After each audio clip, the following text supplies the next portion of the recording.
master plan since it's in front of us again. I've asked for communications with different entities that you all pay money for, even though you don't even know what's happening, so that I could better understand the process. I have been denied. I've been blocked. There has been backroom communication anytime that I've asked for this, so that the supervisor was fully made aware, even from people that we pay, that I was requesting for information, and he then blocked me. I need you to understand that of all the people at this table, Charlie and I are the only ones that don't have keys to the vault. We are not allowed to look at the historical information. We have to make an appointment. During business hours. Or we can ask for it if we want to look after hours. I've been asking for 2.5 weeks to look at information. I can't even get a response to my emails. 3 requests just to have a file pulled out and set in a locked room that I have access to so that I could review it. And I can't even get an answer to that so that I can better understand what's happening in the township, not only with the master plan, but what's happening with our engineering firm, who gets a huge amount of money from you guys, a huge amount of money. And the communications that are happening, I can't look at it. As an elected official, when I was running for this position, there was a woman who contacted me and said, I am going to vote for you, please be our voice. I took that to heart. Let me tell you something. It's pretty hard to be your voice when I'm constantly blocked from getting information. Blocked from getting a letter from Parish Brook Estates. Those specific residents, I'm told, submitted a letter to the board regarding wanting some assistance with getting their private road redone that's in bad shape. I found out about it a month later. It was never given to the board members. Never given to the board members to know that they were asking for that they were asking for some type of special assessment to have that road fixed. So this made me dig a little bit, and I found some interesting stuff. Do you know that the supervisor used to work for Crop Production Services? Do you guys know that? Mm-hmm. He worked there as a manager, then a salesman. His boss was Keith Page. That's his best friend, also somebody who likes to buy property from him. He's appointed Keith Page to our Board of Appeals, his friend. Yeah, he was his boss at Crop Production Services. He didn't stay there, 20 years before he lost his job there. However, before he left, he actually had an assignment of mortgage signed over to him from Crop Production Services for the price of $1 that included 2 parcels within Parish Brook Estates. He was receiving the mortgage payments out of Parish Brook Estates when that was being built from Mark Zakowiak under Parish Brook Estates, LLC. One of them went to share sale. I believe that was parcel 4. Haven't really been able to discover what happened to parcel 3. Maybe some of you have information on that. But I wonder if that's why I can't get a letter that was submitted to the board requesting to have some assistance on the road. Some interest there? I don't know. Kind of interesting to me. By the way, just in case you guys don't know, his best friend, Keith Page, who's also on the Board of Appeals, who used to be his boss, who buys land from him, he also is the chair of Beaver Road Water Association, which Sam also sits on. And will vote here to do combined projects with Beaver Road Water Association, taking your money and combining it with Beaver Road Water Association's money to do repairs. Just a few things you might want to know. I have a lot more. Have a great night, guys. Well, I guess if we're got our underwear hanging out here, I'm Sam Davidson. I live at 2728 Mackinac Road. And yes, I did work for Crop Production Services. The first 5 years out of the 25 years I was there, I did work up at Linwood at CPS, and I was a salesperson after being an operator for the first couple of years. And after that, I worked in the credit department for 20 years, and Keith Page was not my boss. Gary Klein was, out of Colorado, for the last 20 years. Is Keith Page and I good friends? Yes, we grew up across the road from each other. He's a little younger than me, but we grew up across the road from each other. And for your information, we still live across the road from each other. I moved into my parents' house, and he moved into a piece of property right next to his parents' house. The Parish Brook Estates, we did receive a letter.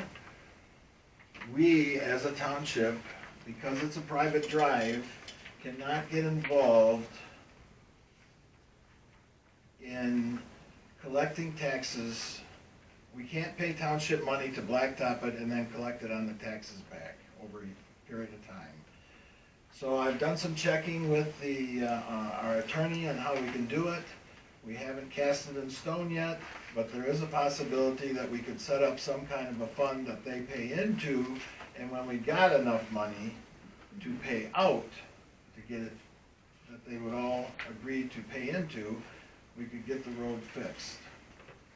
You guys can't even agree on your own bills, and you want us to prepay bills that are in our neighborhood? I'm just trying I'm super good on that one, Sam, thanks. I'm trying to explain to the rest of these people what I'm going to explain to Parish Brook when I get all the details on how the township may help them. Otherwise, you guys have to put together a road maintenance agreement. Maybe you can all go to a bank and borrow enough money under an organization that you all agree to pay it back. I don't know. But at this particular moment, it's no different than a year ago when Mara Drive wanted gravel.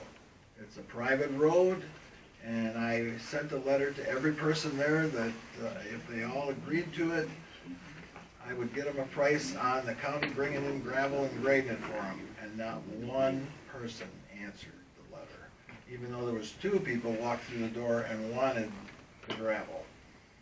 But they can't agree with each other, so, I mean, it's a private road. I can't help it if it's a private road. Shaw Lane is a private road. You know, they were talking about blocking the guy building in the swamp.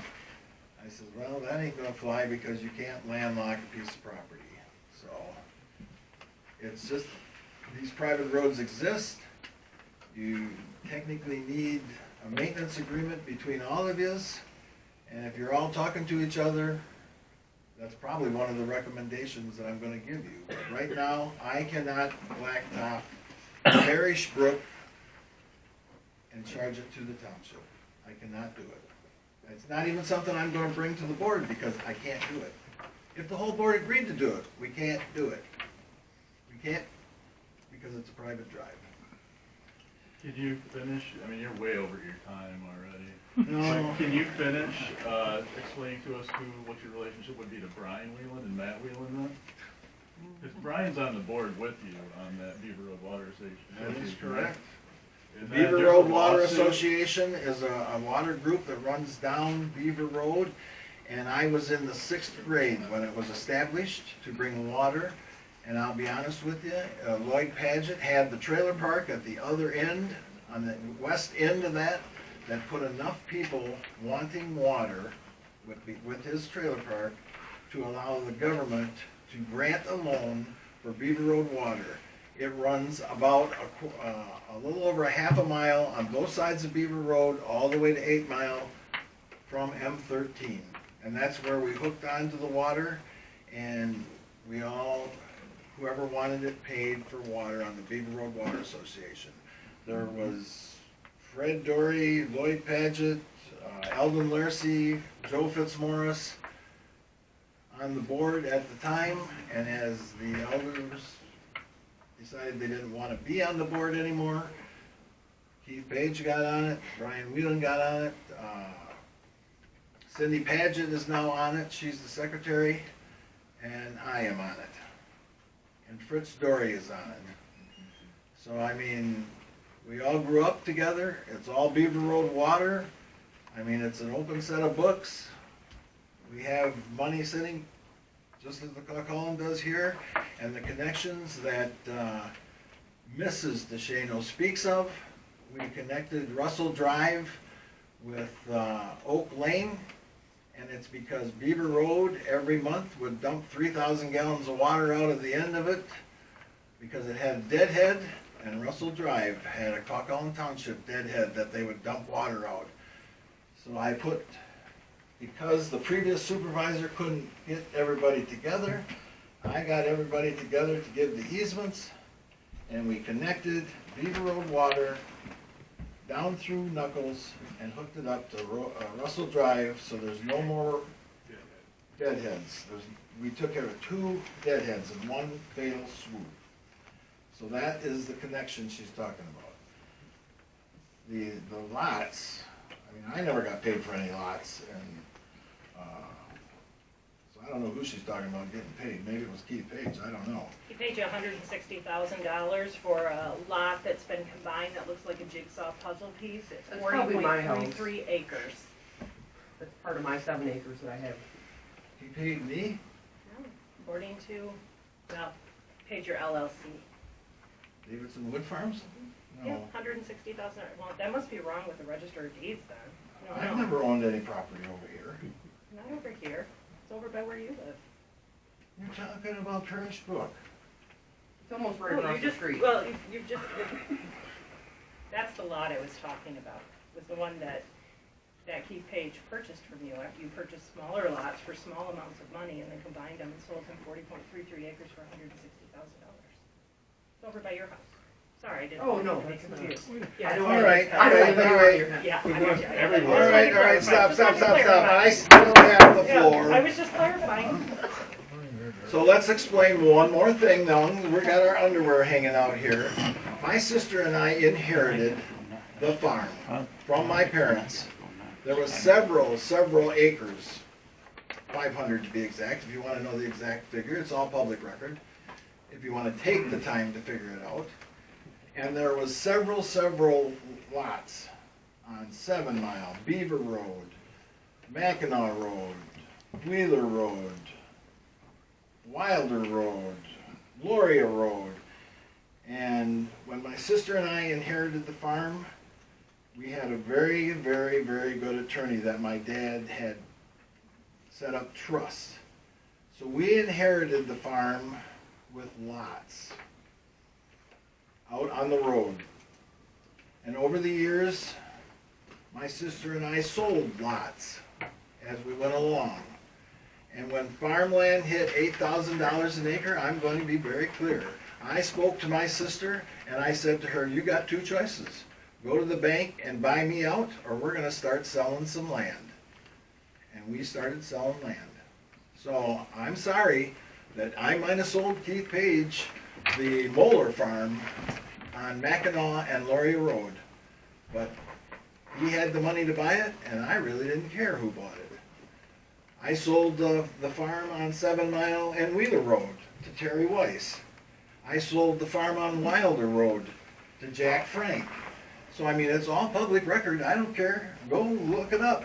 But I guess what I'm really sick of is when they explain something to you, they only tell you this much of the story. They never tell you the whole story, even though they probably looked the whole story up. So, So you're saying they, so you're inclusive of me. yeah. If I tell the story, I We tell don't the get whole the story. story I'm in. really quite shocked. We don't get your story in. I'm sorry. So, All right, I just want, I'm done. Any other public input? absolutely. This is the meeting. Have at it. This is the meeting. Let's air our underwear. No, it's actually about township stuff, because we put together an ordinance that's for the tourist dwellings, and to my surprise, and Justin and I talked about this, and I'm making a suggestion during public comment, that since we put together an ordinance, which isn't approved yet, maybe we should put together the process, because if we have site plan review and approval, I would think we would do all of that before we'd ever issue an electrical permit to have electricity put on a piece of land down there in a commercial site. One, we don't know if it's even being installed in the proper place. The way it appears, it's being put in to be able to accommodate 2 trailers, because that's exactly what's on next to the meter head is a fuse box and 2 trailer hookups. And as a township, we didn't approve nothing on that lot yet. It's C1 commercial, but we didn't approve anything. Site plan never showed up here or nothing. So maybe we should work on the process to make very sure as a township, because we need to look at consistency, compatibility, and the capability standard when it comes to that property, to make sure that whatever's on that lot next to approximately $5.6 million in assessed value will complement the neighborhood. That's all I have to say. We should not just put in poles and hook power up randomly wherever we feel like it. We should make sure that it's compatible. And electricity is electricity, but what if that pole with the box and everything else is right in the center of where the parking lot ultimately is going to be? I don't get it. I don't get issuing the permit. There was no prints dropped off here. We were thinking they might bring prints in now that we've come up with a ordinance that we're going to review on the 24th, but it's not been reviewed yet. It's not officially passed yet. The board ceremonially made the adjustments last month and will pass it this month. And as a township board of trustees, we'll get it next month. But the moral of the story is, there's no site plan been dropped off. In my opinion, I've built businesses before. Guess what? Until I turned everything in and it was approved by the governmental body, I couldn't build. It took 7 years to give out all the permits over on Wilder Road when we converted Bay Valley Christian Church. I don't understand this. I'm extremely confused. And that needs to be red tape. When I talked to zoning administrators, they said, just go put a red tag on it. It's real simple. They can't hook nothing up until the site plan goes through, and then once that's all approved, then we can move ahead with the infrastructure and everything else. So that's something that we need to address as a governmental body to make sure we start following protocol so that the site plan can show up so that we can actually do our jobs accordingly. Anything else under public input? Hearing none, we'll move to unfinished business. I'm assuming the fire run payment thing is, we've already addressed. I think you held off on talking about it because you saw it on the agenda, or? We have But I thought we didn't get to the mutual aid, so I misunderstood. I thought that was the mutual aid billing is what we were talking, or the lack of mutual aid billing is what we were on this part. I should have covered it before. well, you and I didn't directly discuss that. No. When the insurance talk took place with Frankenwood Mutual, they gave us what we needed so that we would know how to go forward. And we're gonna find out more, hopefully this week or next week, about auto accidents and getting. Well, and we need to coordinate it with the township, as to what the cover letter is, and Yes. so that we can get this right. Now, Exactly. the mutual aid thing is totally, That is. Yeah, I thought this was on the Fraser Township, which is an open bill as well.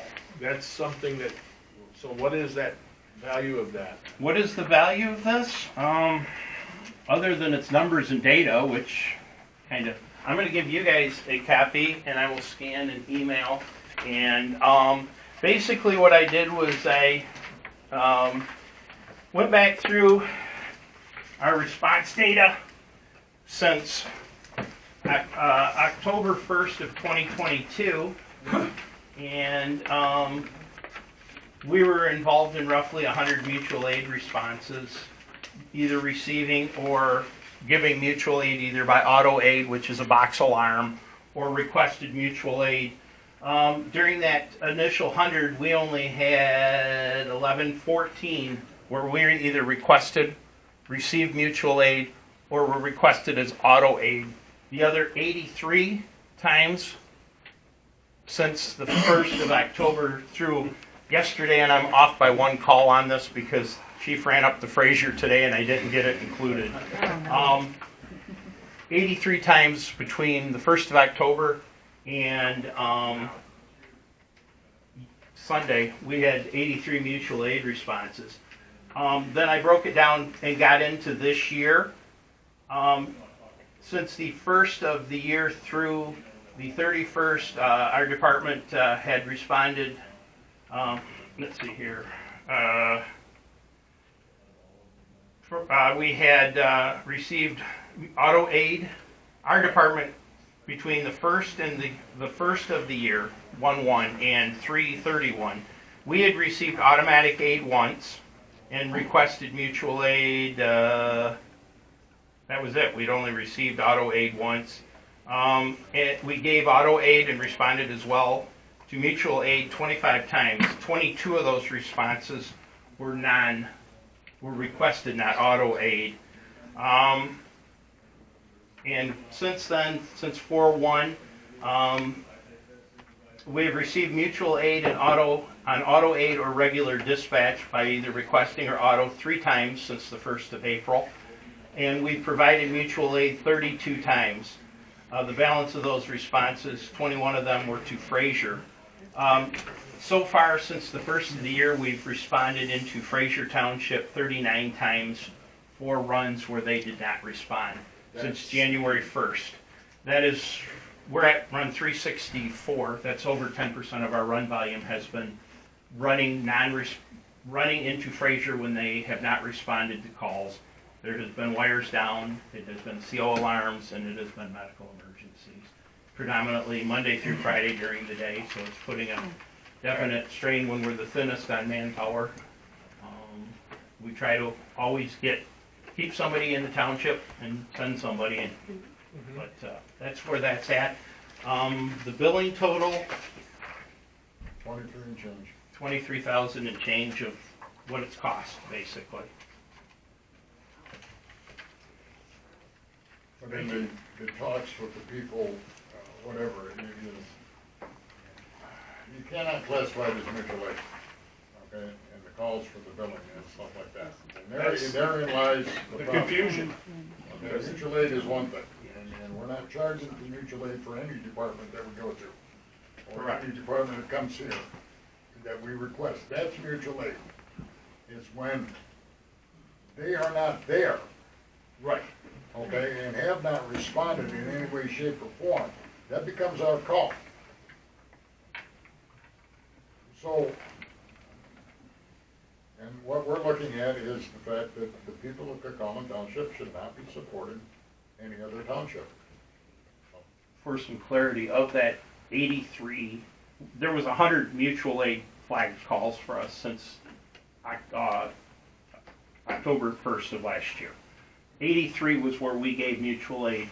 I'm only talking today, the chief's only talking today of about 60 calls. There was roughly 20 from October through the 1st of the year, and then another 39 since then. So we're only talking about those, those non-response where we primarily responded for them because they did not respond or were not able to respond. This has been going on for a really long time. Yes, Well, all year. If we wouldn't have responded to the one call we addressed on North Huron Road, that guy would have lost his house. Instead, it was isolated to his kitchen, right to the cupboard. And then this year, because everybody was tied up, and it's not our fault, nobody arrived to the call till 25 minutes, and we already discussed this before. It wasn't our fault.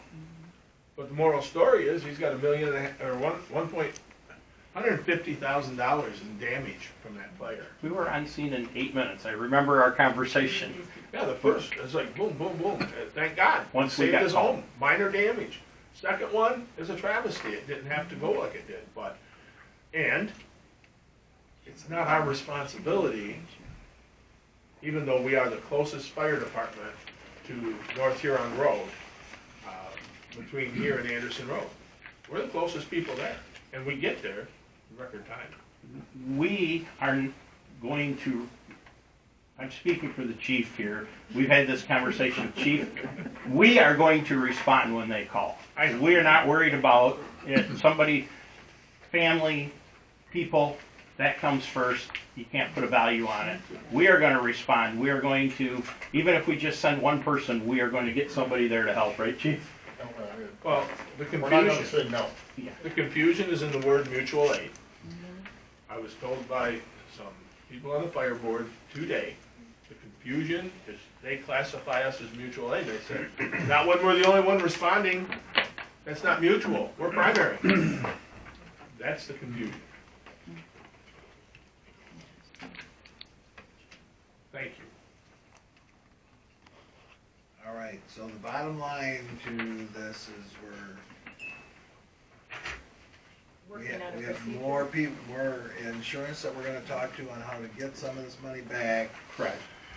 And, just so everybody here understands, the word mutual aid is something that all the township fire departments has an agreement that for a large fires, that other fire departments show up, or our water tankers go out, or